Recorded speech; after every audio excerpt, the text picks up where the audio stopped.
Hi, I'm Chris Wardlaw for CarGurus, and this is the 2016 Subaru Outback, a 5-passenger crossover SUV that looks like a station wagon because, well, it is a station wagon. But then so are all crossover SUVs. They just all aren't as obvious about it as this Subaru is. Semantics aside, and despite its basis on the legacy sedan, the Outback is a terrific all-arounder, especially if you've got kids to haul around, and especially if you live where the weather is frequently lousy. Plus, way back in 1996, the Outback was one of the first crossover SUVs to hit the market, arriving the same year as the Toyota RAV4. Let's take a closer look at one of my favorite family cars. Now, once upon a time, Subaru sold a station wagon version of the Legacy in the US, but not many people chose it. Instead, they preferred this, the Outback, and it's obvious why. The SUV styling cues really sell this vehicle. Up front, you've got oversized fog lights and some plastic cladding along the bottom. You've got a suspension lift here that provides 8.7 inches of ground clearance. You've got this rugged cladding along the bottom of the vehicle. And then around back, you've got similar types of styling cues, plus this massive oversized roof rack. This thing means business, doesn't it? Subaru just redesigned the Outback last year, and the improvement is dramatic. But I'm not quite ready to call this a good-looking vehicle. It's decent looking. It's well balanced. It's better balanced than it's been in a long time. But it's not quite good looking yet. Okay, let's go for a drive. The Outback I'm driving is the 2.5i premium trim level. That's the mid-grade model, starts at $28,545, and it is the most popular version of the Outback. My test car is painted twilight blue. It's got warm ivory cloth seats, and with an option package that installs a bunch of upgrades, including the Eyesight safety system, a blind spot warning system, a navigation system, a power sunroof, and some other things, the price tag comes out to $32,000 and change.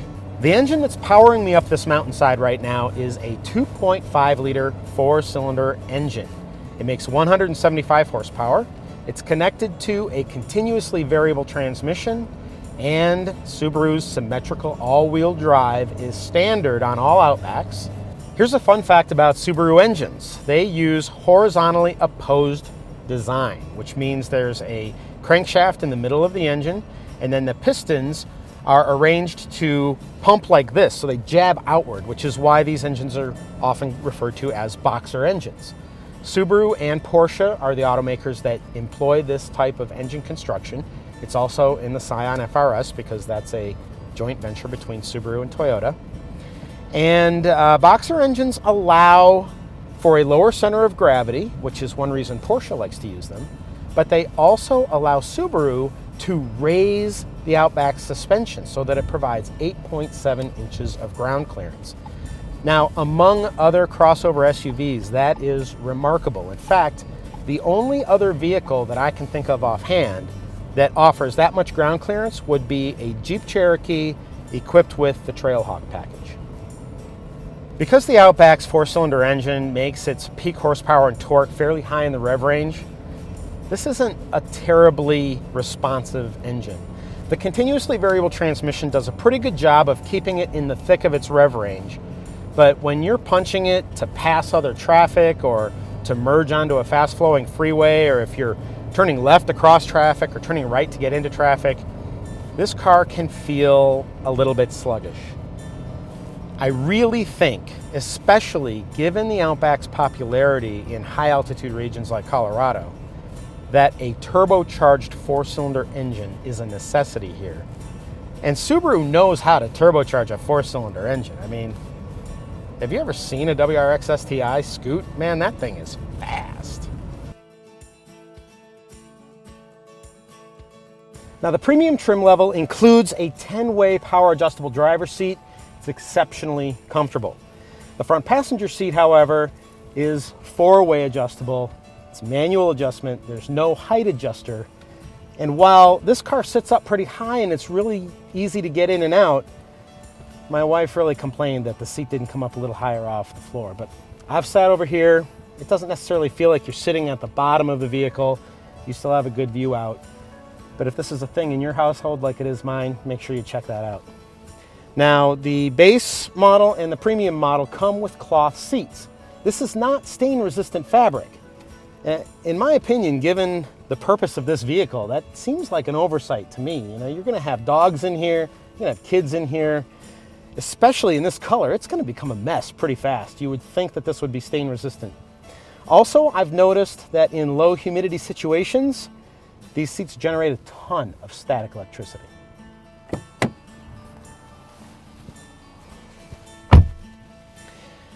You've got to remember that the Outback is a 5-passenger vehicle only. There's no third row seat in here, so if you think you need one of those, just cross this right off your list. As you can see, there's plenty of room in the back seat for me, and I'm not a small person. Taller people, if their knees and shins come in contact with the front seats, will like the fact that they're softly padded.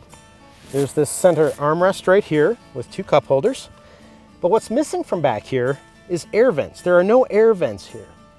So on warm days, your rear passengers are probably going to complain about being a little too hot.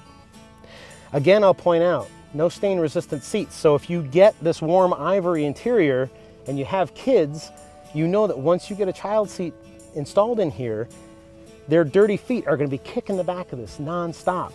I really don't get why this isn't either a hard plastic panel in this section or why they don't put stain resistant fabric in a car that is so obviously meant to get dirty. When the time comes to put some cargo into the Outback, you take the fob, you press the button, and if you've got the optional power tailgate, it opens right up and reveals 35.5 cubic feet of cargo space. Now that might not sound like a lot, but the space is really well configured. I've got a full-size suitcase here, so you can see that you could put 2 of those side by side, ditch this cargo cover, you stack 2 more. You've still got room here for duffel bags or something like a compact folding stroller. If you want to expand the space to 73.3 cubic feet, all you do is pull this lever, bam, rear seat folds down, done. One of the nice things about the Outback is it has a really simple control layout. You've got very easy buttons and knobs for the climate control system here. You've got a variety of intuitive steering wheel controls. You have these kind of useless paddle shifters right here. Power window, power mirror, power door lock controls, all right where you expect to find them. The one issue that I have with the way that this is laid out is that there is an array of buttons down here on the lower left side of the dashboard, and half of them operate the various safety systems.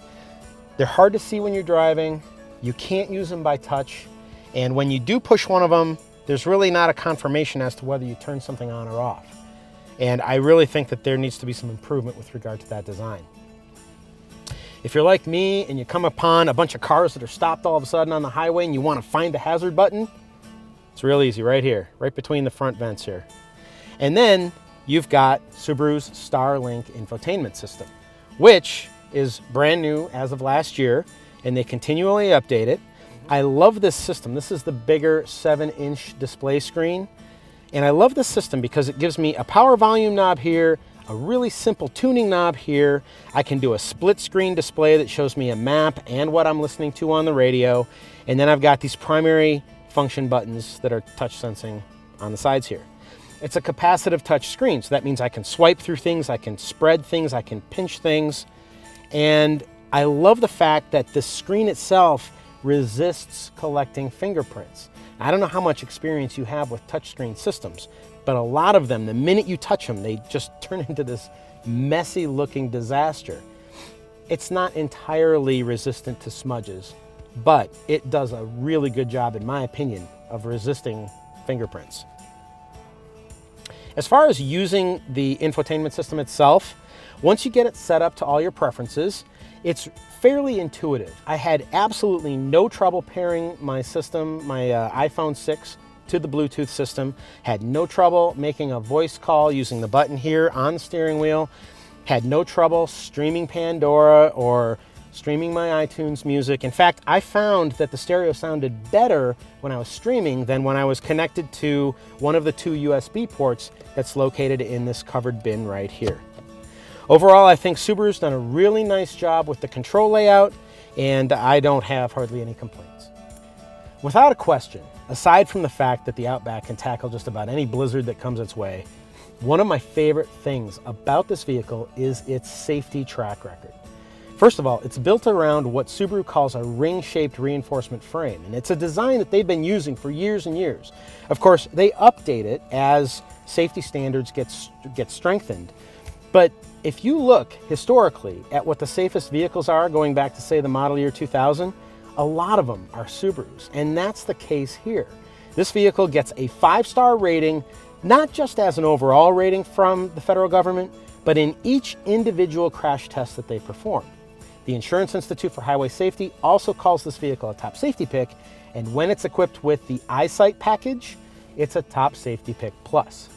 Now, what is Eyesight? That's an excellent question. So there are 2 cameras mounted right here on either side of the rear view mirror. Those cameras are looking forward, and they provide the information that operates the adaptive cruise control, the forward collision warning system, and the automatic emergency braking system. They also govern lane departure warning and lane keep assist systems.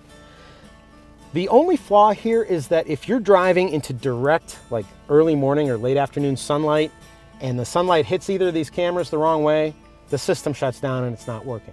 The rest of the time it works really well.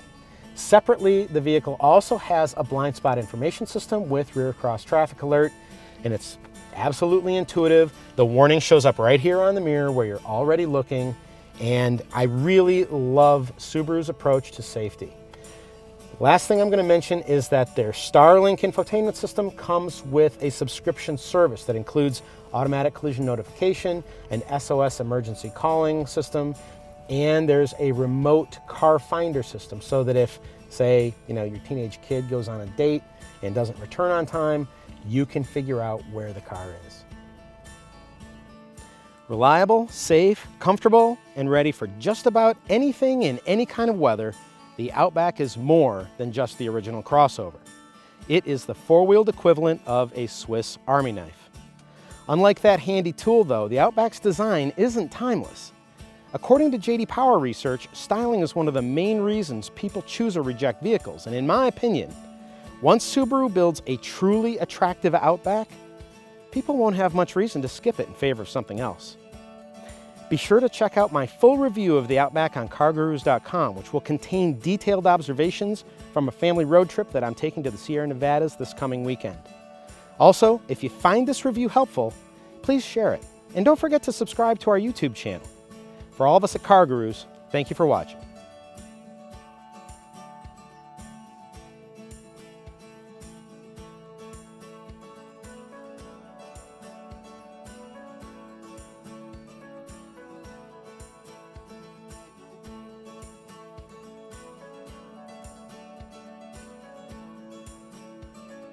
If you want to expand space to 73.3 cubic feet, you just flip the seat down